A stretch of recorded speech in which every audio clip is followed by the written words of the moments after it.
मनीष एक auto rickshaw चलाता था।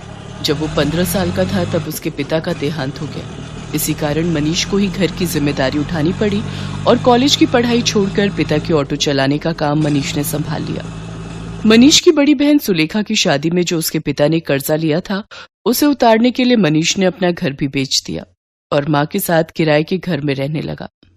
मनीष की बड़ी बहन अपने ससुराल में खुश है। इस बात की उसे बहुत तसल्ली है।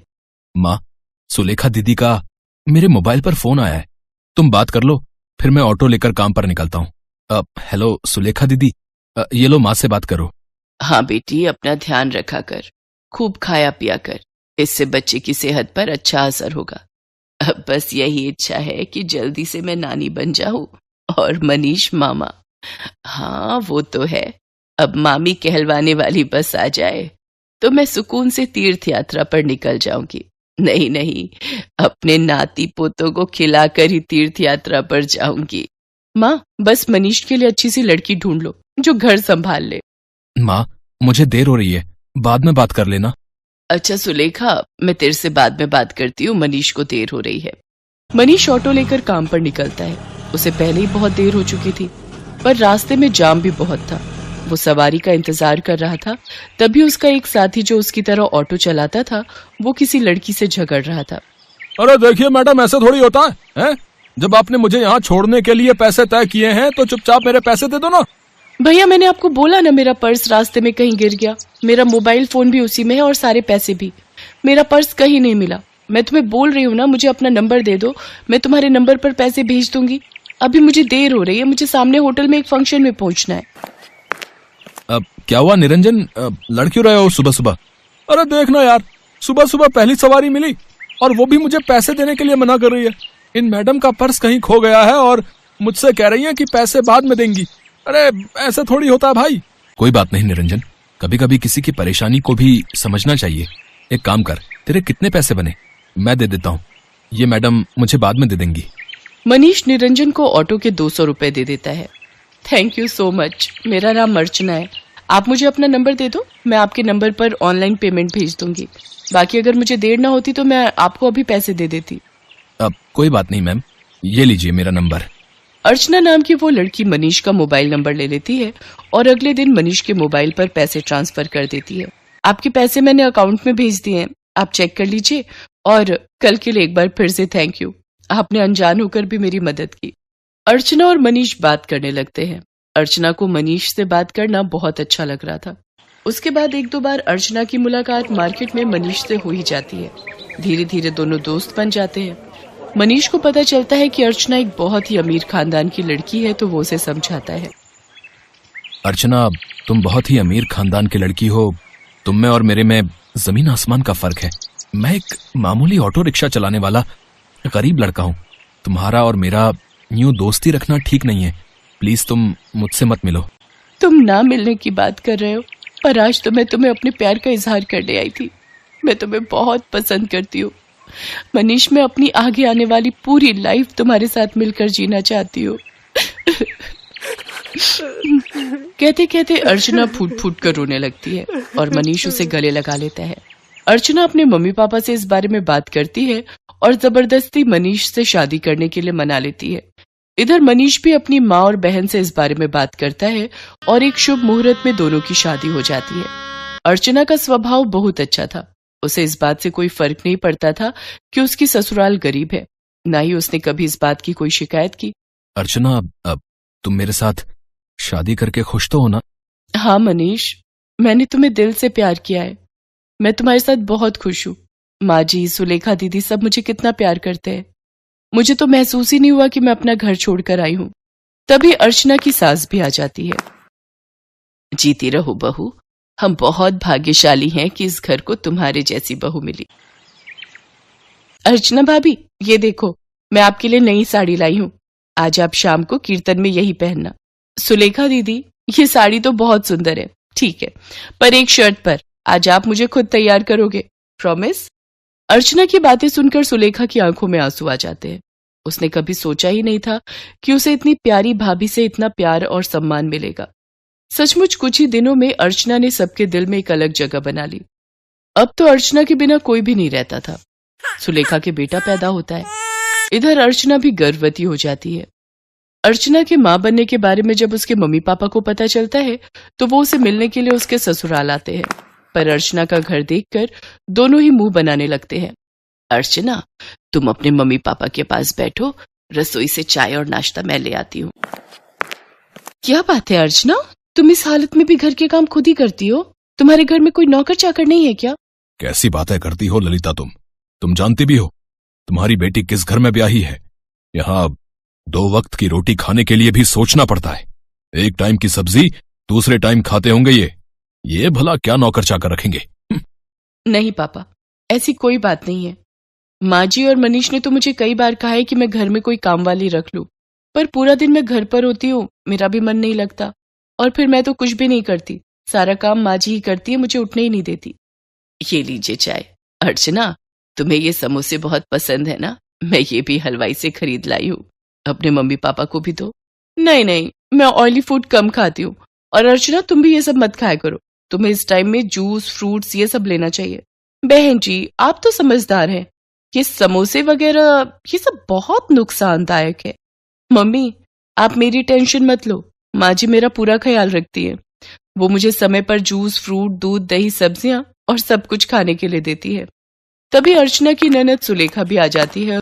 अर्चना भाभी, मैंने डॉक्टर से अपॉइंटमेंट ले लिया है, कल सुबह 11 बजे आपको मेरे साथ चलना है, तो आपका चेकअप हो जाएगा और बाकी जो इंजेक्शन वगैरह।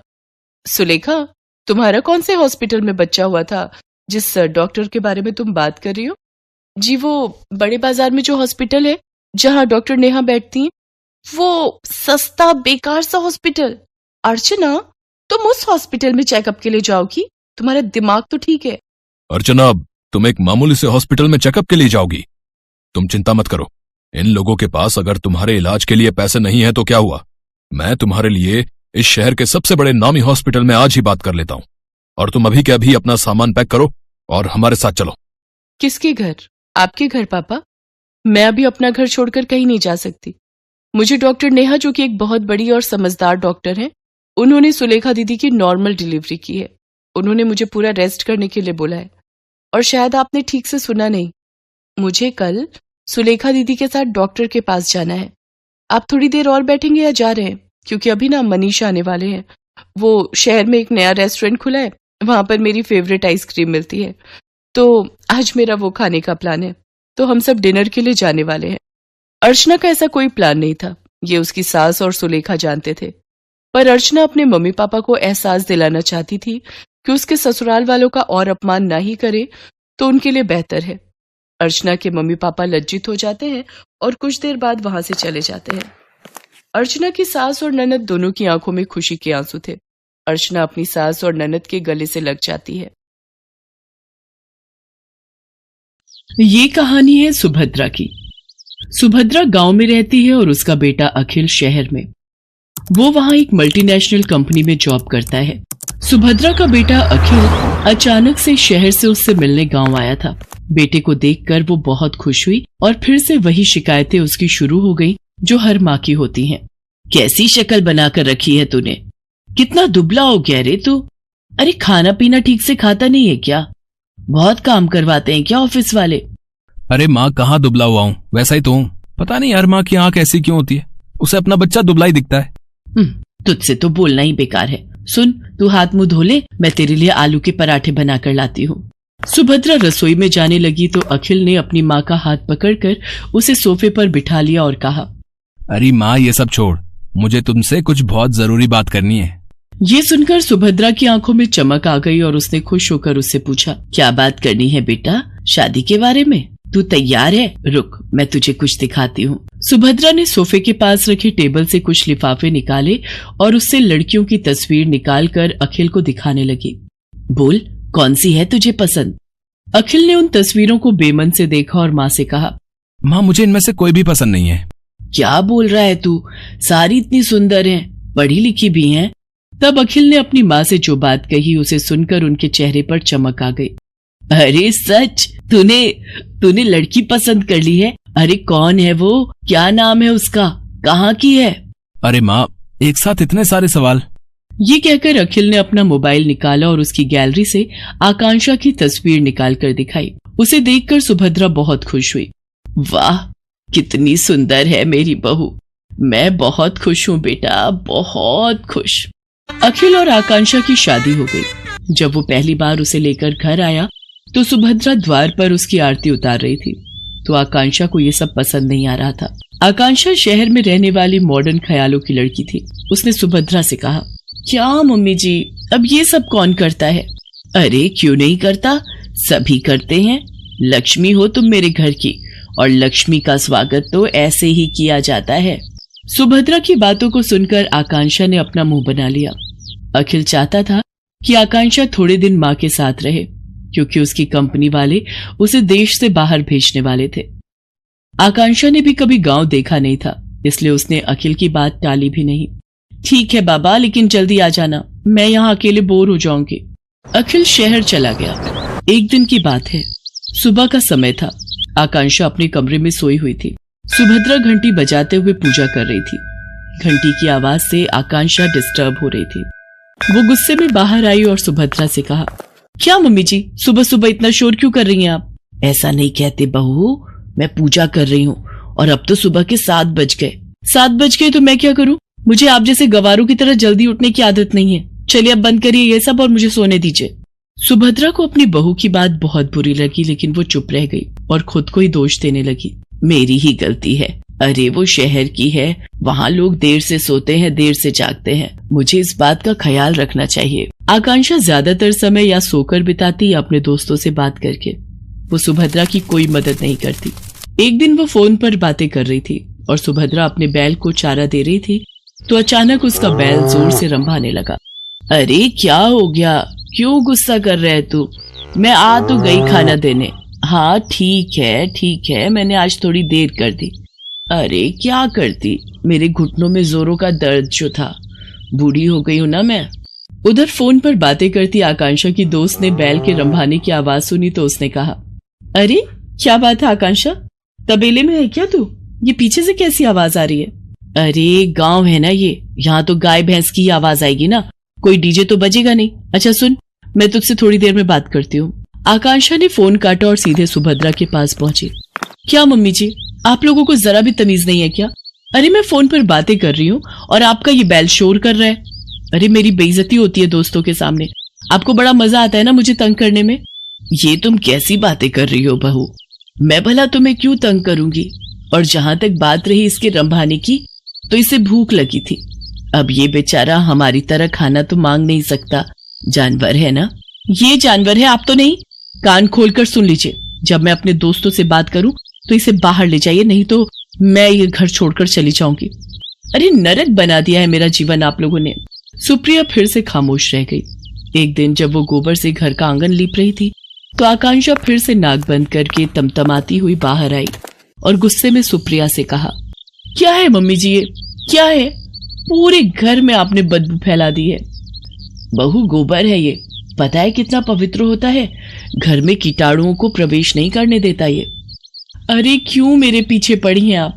नहीं चाहिए मुझे अपने घर में गोबर वोबर, जब मैं चली जाऊंगी तो करते रहना ये सब। बिल्कुल गवारों के बीच में छोड़कर गया ये अखिल।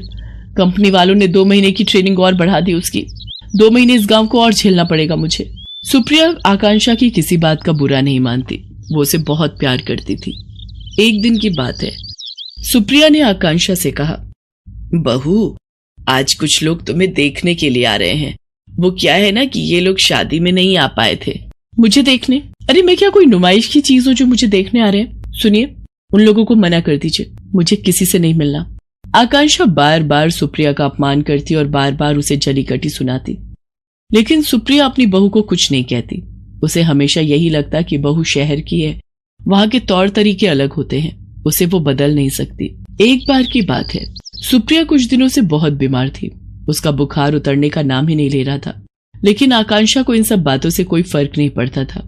एक दिन आकांक्षा छत की बाउंड्री के पास खड़ी होकर अपने दोस्तों से बातें करते हुए और अपनी सास की शिकायत करके अभी फोन रखा ही था कि तभी न जाने कैसे उसका पैर फिसल गया और वो छत से नीचे गिर पड़ी। आह! आकांक्षा की आवाज सुनकर सुप्रिया भागी भागी बाहर आई। उसने देखा कि आकांक्षा जमीन पर गिरी तड़प रही है। बहू बहू, अरे ये कैसे हो गया? आकांक्षा लहूलुहान हो गई थी। गांव में अस्पताल 4 किलोमीटर दूर था। सुप्रिया को समझ नहीं आ रहा था कि वो क्या करे। तभी उसे अपने बैल के रंभाने की आवाज आई। सुप्रिया ने अपने बैलों को तुरंत बैलगाड़ी में जोड़ा और अपनी बहू को उसमें डाला और खुद ही बैलगाड़ी चलाकर अस्पताल की ओर जाने लगी। जल्दी चल और जल्दी चल, मेरी बहू को जल्दी से अस्पताल पहुंचाना है। दोनों बैल पूरी तेज गति से भागने लगे। कुछ देर बाद ही वे सभी अस्पताल पहुंच गए। आकांक्षा की गंभीर हालत देखकर डॉक्टर ने उसे तुरंत एडमिट कर दिया और उसका इलाज शुरू कर दिया। कुछ देर बाद डॉक्टर ऑपरेशन थिएटर से बाहर आए। अब आपकी बहू की हालत में सुधार है।